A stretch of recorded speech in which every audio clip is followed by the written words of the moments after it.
Film की शुरुआत में दिखाया जाता है कि एक औरत बिल्कुल नंगी नामर्जाद होकर नहाने जा रही होती है और जैसे ही वह टब में लेटकर पानी के नल को चलाती है तभी उसे एक जोरदार करंट का झटका लगता है और वह टब में ही मर जाती है। अब आगे हमें 1 साल बाद का सीन दिखाया जाता है जिसमें एक एलिस नाम की लड़की अपने घर आती है। असल में एलिस पोल नाम के शख्स की वाइफ होती है और पोल की पहली वाइफ होती है सैरा, जो मूवी के पहले ही सीन में पानी के टब में करंट लगने की वजह से मर गई थी। मतलब पोल का क्रीम रोल 1 साल में ही तड़प उठा, इसलिए उसने दूसरी शादी कर ली और यहाँ हम व्यूअर्स न जाने कब से वर्जिन है। अब एलिस घर में आते ही क्रिस्टियानो रोनाल्डो को चिढ़ाते हुए कोको कोला पीती है, लेकिन तभी वह देखती है कि वहाँ मार्कस आता है। मार्कस सैरा और पोल का बेटा होता है, मतलब कि एलिस का सौतेला बेटा। मार्कस स्कूल की ड्रेस में होता है तो एलिस मार्कस से पूछती है कि तुम स्कूल से इतना जल्दी कैसे आ गए, तुम्हारे पापा ने तो कहा था कि तुम 1 हफ्ते बाद आओगे। तो मार्कस कहता है कि स्कूल में चिकन पॉक्स फैल गया है इसलिए सभी को घर भेज दिया गया है। तो एलिस पूछती है कि फिर तुम्हारे पास किराया कहाँ से आया। तो मार्कस कहता है कि वो तो मैंने पापा की ड्रॉर से $1000 ले लिए थे। तो एलिस मार्कस का घर में वेलकम करती है,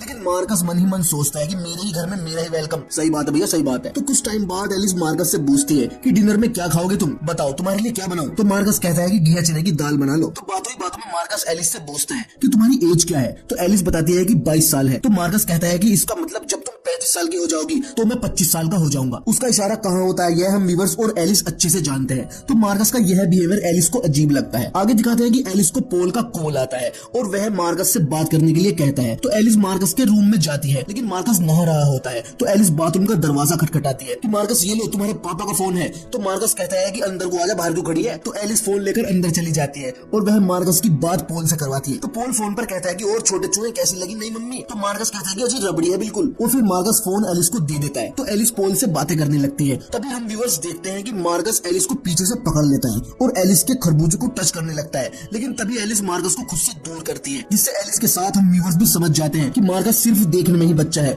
मार्कस का पेचकस बिल्कुल बड़ो जैसा है। तो अब एलिस बाथरूम से बाहर आ जाती है और बाहर आकर मन ही मन मरी हुई सैरा से कह रही होती है कि कितना हरामी लड़का पैदा किए हो तुम। अब आगे दिखाते हैं कि पोस्टमैन कुछ लेटर्स लेकर आता है और वह लेटर बॉक्स में डालकर चला जाता है, लेकिन मार्कस उसे देख लेता है और वह लेटर बॉक्स से एक लेटर चुराकर अपने पास रख लेता है। अब यह कौन सा लेटर होता है यह हमें आगे पता चलेगा। आगे दिखाते हैं कि मार्कस स्विमिंग पूल में नहाकर आता है तो एलिस उसके बदन को तौलिए से साफ करती है। अब आगे दिखाते हैं कि पोल पेरिस से लौट आया है तो एलिस और मार्कस पोल को लेने के लिए एयरपोर्ट पर जाते हैं और पोल आते ही सबसे पहले मार्कस को एक किस करता है। इसे देख एलिस को थोड़ा अजीब लगता है कि मेरी चुम्मो नाली, पहले अपने लोंडे की चुम्मो ले रहा। तो पोल फिर एलिस की भी एक चुम्मो लेता है। तब जाके एलिस को थोड़ा सब्र आता है, वह यह नहीं सोचती कि मार्कस बिन माँ का बच्चा है इसलिए ले लेगी। तो अब यह कार से अपने घर जाने लगते हैं। तो पोल तो पेरिस से प्यासा आया था तो वह कार में ही एलिस के मौत के कुएं पर हाथ फेरने लगता है और मार्कस भी पीछे से देख रहा होता है। हालांकि एलिस ड्राइव कर रही होती है लेकिन वह भी पोल के स्पर्श का आनंद ले रही होती है कि तभी अचानक से कार के सामने एक ट्रक आता है, लेकिन एलिस एक बेहतरीन कट मारकर कार को आगे निकाल लेती है तो एक्सीडेंट होने से बच जाता है। तो यह देख पीछे बैठा मार्कस एक कविता पढ़ता है कि संभोग है दुनिया की ऐसी क्रिया जिसमें नहीं मतलब हार जीत से, पापा के पाप कार में ही शुरू हो गए, फुल बैग भर के लाएंगे शिला जीत से। घर जाते ही पापा एलिस पर टूट पड़ेंगे, खूब पेलेंगे, तोड़ देंगे हड्डी को, कपड़े उतारने में टाइम बर्बाद नहीं करेंगे, यूं ही डाल देंगे साइड करके चड्डी को। और यह कविता सुनने के बाद हम व्यूअर्स तुरंत समझ जाते हैं कि मार्कस जरूर अपने पेचकस के साथ पहले खिलवाड़ कर चुका है। अब यह सब घर पहुंच जाते हैं और घर पहुंचते ही वैसा ही होता है जैसा मार्कस ने अपनी कविता में कहा था। पोल एलिस को लेकर गुसल खाने में घुस जाता है और वह एलिस को भी अपने साथ टप में लेटा लेता है और फिर यह दोनों टप के अंदर खूब उल्टा सीधा काम करते हैं और इनकी टपटप की आवाज बाहर जा रही होती है और इनकी यह आवाज सुनकर मार्कस का दिमाग खराब हो रहा होता है। लेकिन पोल का क्रीम रोल इतने से कहां शांत होने वाला था तो वह कुछ ही टाइम बाद एलिस को बेडरूम में ले जाता है और वह उसको खूब दबा दबाकर पेलता है। इससे भी मार्कस को परेशानी होती है। तो मार्कस की यह परेशानी देख हम व्यूअर्स सोचते हैं कि यह मार्कस छोटा भैया होने नहीं देने का। अब सुबह हो जाती है और पोल की गर्मी भी थोड़ी शांत हो जाती है। तो अब एलिस पोल से मार्कस के अजीब बिहेवियर के बारे में पूछती है तो पोल ज्यादा कुछ नहीं कह पाता, वह टाल देता है। अब यह तीनों लंच के लिए रेस्टोरेंट में जाते हैं तो वहाँ लंच करते हुए पोल को पता नहीं क्या चुलबुली सी उठती है कि वह एलिस से पूछता है कि क्या तुमने मेरी ड्रॉर से $1000 लिए हैं। तो एलिस तुरंत कहती है कि नहीं मैंने नहीं लिए, वो तो मार्कस ने लिए हैं। तो मार्कस तुरंत बीच में बोलता है और कहता है कि मैंने $1000 नहीं लिए, मैंने तो सिर्फ $300 लिए थे। तो यह सुन एलिस चौंक जाती है कि यह मार्कस तो मुझे पोल के सामने चोर भी साबित कर रहा है। तो वह वही मार्कस से बहस करने लगती है क्योंकि मार्कस ने कहानी के शुरू में ही बताया था कि उसने $1000 लिए हैं, लेकिन यहाँ वो झूठ बोल रहा होता है। तो पोल बीच बोलने के बाद भला बन जाता है कि चलो जाने दो कोई बात ना, लेकिन एलिस खुद को सही साबित करने की कोशिश करती है, लेकिन वह मार्कस के शातिर दिमाग के आगे नाकाम हो जाती है। तो वह घर आकर सबसे पहले मार्कस के रूम की तलाशी लेती है कि उसने पैसे जरूर अपने रूम में छिपा रखे होंगे। एलिस को मार्कस के रूम में पैसे तो नहीं मिलते, लेकिन उसे एक फटा हुआ लेटर मिलता है जिसे वह जोड़कर पढ़ लेती है। यह वही लेटर होता है जो शुरू में मार्कस ने छिपा लिया था। असल में इस लेटर में लिखा होता है कि मार्कस को स्कूल से निकाला जा रहा है। तो ये लेटर पढ़ते ही एलिस समझ जाती है कि मार्कस ने इस लेटर को क्यों फाड़ दिया, लेकिन एलिस पॉल से इस बारे में नहीं बताती क्योंकि उसे पता है कि पॉल अभी तो ज्यादा ही बेटे का बाप बन के दिखा रहा। तो अब यह तीनों स्विमिंग पूल में नहा रहे होते हैं और तीनों ही आधे नंगे होते हैं। तो जब एलिस चोली और कच्ची पहनकर लेटी होती है तो मार्कस पॉल से कहता है कि लगता है कि एलिस मुझे पसंद नहीं करती क्योंकि उसने रेस्टोरेंट में मुझ पर चोरी का इल्जाम लगाने की कोशिश की। तो इस पर पॉल कहता है कि बेटे ऐसा क्यों बात कर रहा है, तो उसे शायद गलतफहमी होगी। तो मार्कस कहता है कि नहीं ऐसा नहीं है, उसने मेरा रूम भी चेक किया, यह भी मुझे पता है। तो पॉल इस बात पर एलिस से गांड का सा मुंह बना लेता है और बाद में एलिस से पूछता है कि क्या तुमने मार्कस के रूम को चेक किया था, लेकिन एलिस उसके सामने नागिन की तरह लहराती रहती है तो वह उससे ज्यादा कुछ नहीं पूछ पाता। अब एलिस पॉल से मार्कस का स्कूल का एड्रेस लेती है और पहुंच जाती है सीधा स्कूल में। तो एलिस स्कूल के प्रिंसिपल से बात करती है कि आपने मार्कस को स्कूल से क्यों निकाल दिया। तो प्रिंसिपल कहता है कि मैंने तो लेटर भी सेंड किया था। तो एलिस कहती है कि वो लेटर मुझे नहीं मिला, मुझे वो अब मिला है, वो भी मार्कस के रूम से फटा हुआ। तो प्रिंसिपल कहता है कि आप अपने हस्बैंड को क्यों नहीं लाई। तो एलिस कहती है कि मैं खुद ही इस मामले को निपटाना चाहती हूँ। तो तब प्रिंसिपल एलिस को सारी बात बताता है कि मार्कस एक नंबर का ठरकी बच्चा है, वह क्लास की लड़कियों के स्कर्ट में झांक कर देखता है और उनकी पेंटिंग बनाता है। और एक बार फिर से उन को सुनने को मिलता है कि मार्कस सिर्फ देखने में बच्चा है जबकि मार्कस का पेचकस तो बड़ो जैसा है। तो प्रिंसिपल बताता है कि उसने अभी कुछ दिन पहले एक बिल्ली को खूब टॉर्चर किया और फिर उसे मार डाला। तो इन्हीं कारणों की वजह से हमें उसे स्कूल से निकालना पड़ा और स्कूल में कोई चिकन पॉक्स नहीं फैला है, वह सब कुछ झूठ बोल रहा है। तो एलिस कहती है कि यह सब आपने उसके फादर से क्यों नहीं बताया। तो प्रिंसिपल कहता है कि मैं सब कुछ बता चुका हूँ और उसके फादर ने उसको दिमाग के डॉक्टर को भी दिखाया था, लेकिन मार्कस बहुत चालाक बच्चा है, वह किसी के भी काबू में नहीं आता। तो यह सब सुन एलिस का शक मार्कस की तरफ और बढ़ जाता है। अब आगे दिखाते हैं कि एलिस और पॉल एक पार्टी में जाते हैं और वहाँ एलिस की मुलाकात एक लेडी से होती है। असल में यह लेडी पॉल की पुरानी हाउस की ओनर होती है, मतलब पॉल ने अपनी एक्स वाइफ सैरा के मरने के बाद यह घर इस लेडी को बेच दिया था। तो यह लेडी एलिस से बताती है कि सैरा मेरी बहुत अच्छी फ्रेंड थी और उसकी मौत इसी घर में इलेक्ट्रिक शॉक लगने की वजह से हो गई थी। तो यह सुन एलिस चौंक जाती है क्योंकि उसको पॉल ने बताया था कि सैरा की मौत तो हार्ट अटैक से हुई है। तो वह पार्टी से जाते वक्त कार में पॉल से पूछती है कि सैरा की मौत कैसे हुई थी। तो पॉल अब भी बताता है कि उसकी मौत हार्ट अटैक से हुई थी। तो यहाँ एलिस सोच में पड़ जाती है कि शायद पॉल को भी नहीं पता कि सैरा की मौत इलेक्ट्रिक शॉक लगने की वजह से हुई है और एलिस का सारा शक मार्कस पर जाता है। तो एलिस घर आते ही पॉल को सब बता देती है कि वह मनी मार्कस नहीं चुराई थी और मैं मार्कस के स्कूल गई थी, वहाँ कोई चिकन पॉक्स नहीं फैला हुआ है और मार्कस को स्कूल से निकाल दिया गया है क्योंकि उसने एक बिल्ली को टॉर्चर करके उसे मार डाला। तो इस पर पॉल कहता है कि ठीक है, मैं मार्कस से बात करूंगा और फिर दोनों बिल्कुल नंगे नामर्जात होकर संभोग करने लगते हैं। और संभोग के बाद पॉल एलिस से कहता है कि देखो जब से मार्कस की मम्मी की डेथ हुई है तब से भी मार्कस ऐसी हरकतें कर रहा है। तो यह सुन एलिस को भी मार्कस पर तरस आने लगता है और वह सोचने लगती है कि शायद मैं एक छोटे मासूम बच्चे पर कुछ ज्यादा ही शक कर रही हूँ, लेकिन शायद एलिस यहाँ भूल रही होती है किसी मासूम ने बाथरूम में उसकी मौसमी दबोच ली थी। अब सुबह हो जाती है और एलिस मार्कस से बात करने के लिए उसके रूम में जाती है। वह कहती है कि मैं समझ सकती हूँ कि तुम्हारी मॉम के जाने के बाद तुम पर क्या बीत रही होगी और वह मार्कस से पूछती है कि तुम्हारी मॉम को हार्ट अटैक अचानक कैसे आ गया। तो इस पर मार्कस कहता है कि उनकी मौत एक्सीडेंट से हुई थी, ना कि हार्ट अटैक से। तो एलिस पूछती है कि कौन सा एक्सीडेंट। तो मार्कस कहता है कि अपने हस्बैंड से पूछो, मैं कुछ नहीं बताने वाला। एलिस मार्कस से काफी रिक्वेस्ट करती है लेकिन मार्कस एलिस को कुछ नहीं बताता।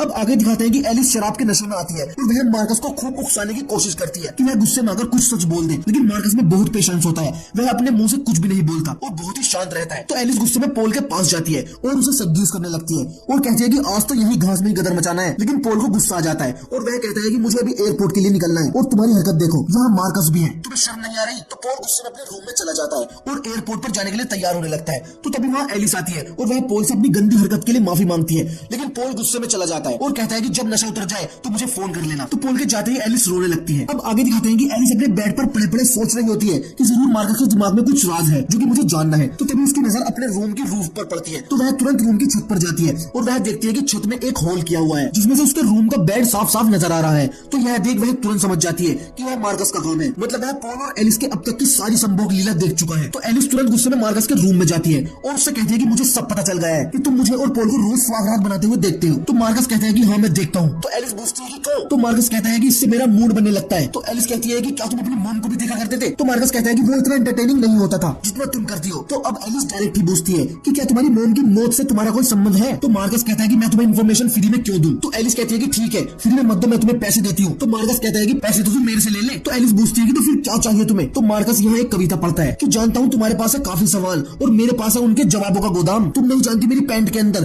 तड़प रहा है मेरा कच्चा बादाम। रोज देखता हूँ मैं तुम्हारा संभोग, उसके बिना मैं कभी नहीं सोता। छत में से पापा के चुत्तड़े दिखते हैं, आज देखना है तेरा गुलाबी गुलाबी तोता। तो यह कविता सुनने के बाद एलिस भी मार्कस को पलटवार में कविता सुनाती है, क्योंकि एलिस भी बहुत ही बड़ी कवि होती है। बाल है सुनहरे, मेरी आंखें हैं नीली, कुआ है गुलाबी और निप्पल है लाल। सोफिया अंसारी को देखकर तू मर्द बन रहा है, नीचे नहीं आएंगे अभी तेरे 4 भी बाल। ठीक है अभी तेरी ख्वाहिश पूरी करती हूँ, लेकिन नहीं हिलाने दूंगी तुझे तेरा ही शस्त्र। एकदम से सारे कपड़े नहीं उतारूंगी मैं, एक उत्तर के बदले उतरेगा एक ही वस्त्र। तो यह कविता सुनने के बाद मार्कस कहता है कि ठीक है पूछो तुम्हें क्या पूछना है। तो एलिस अपने टॉप खोलते हुए पहला सवाल बोलती है कि क्या सारा की मौत एक एक्सीडेंट थी। तो मार्कस जवाब देता है कि नहीं। तो एलिस अब अपनी पैंट खोलते हुए कहती है कि क्या सारा का मर्डर हुआ था। तो मार्कस कुछ नहीं बोलता। जब सारा पूरी पैंट उतार देती है, जब मार्कस कहता है कि सारा का मर्डर हुआ था, तो इससे एलिस चौंक जाती है। तो अब एलिस पूछती है कि क्या सारा की हार्ट कंडीशन के बारे में पॉल जानता था। तो वह अपनी चोली उतार देती है। तो मार्कस कहता है कि नहीं पॉल कुछ नहीं जानता था। तो अब एलिस अपनी कच्ची उतारते हुए कहती है कि सारा का मर्डर किसने किया है। तो मार्कस तुरंत कहता है कि मैंने किया है। तो एलिस तुरंत खुद को एक चादर से लपेट लेती है और मार्कस से कहती है कि तुम झूठ बोल रहे हो, तुम सिर्फ गुलाबी तोता देखने के लिए यह सब कर रहे हो। लेकिन मार्कस कहता है कि नहीं मैंने सच में अपनी मोम का मर्डर किया है। तो एलिस अब मार्कस के रूम से चली जाती है